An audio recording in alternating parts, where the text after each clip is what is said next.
New developments in a decades-long search for a serial killer in San Francisco. A man named the Doodler targeted gay men in the city in the early 1970s. Today, the department announced that they've linked a sixth victim in that notorious case. Our crime reporter Henry Lee is live at the San Francisco Police Department with the latest on this case. Henry.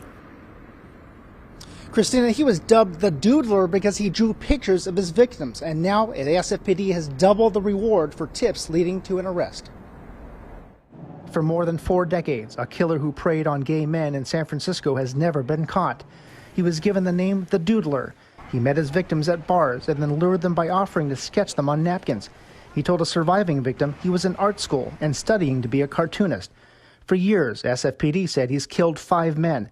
But on Thursday, investigators say another man, Warren Andrews, was likely his 6th victim. And Andrews seemed like a nice guy. All these guys seem like nice guys. Andrews was attacked in April 1975 at Land's End. But unlike the other victims who were stabbed to death, Andrews was beaten with a rock and tree branch. Stood under the bushes, looked at the cliffside, thought about this and thought, yeah, it looks like there was a struggle. San Francisco Chronicle reporter Kevin Fagan and the lead SFPD cold case investigator went to the scene where Andrews was found.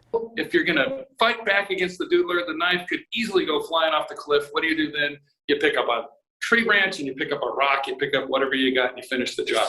But as the number of victims grew, leads soon turned cold. It was a different era back then, and the relationship between the gay community and the police was tense. It was kind of a wonderful scene. It was the burgeoning of the gay rights movement. While at the same time, there were still sodomy laws on the books. There were still cross-dressing laws on the books. Police interviewed other men who escaped the Doodler and developed this sketch back in 1975.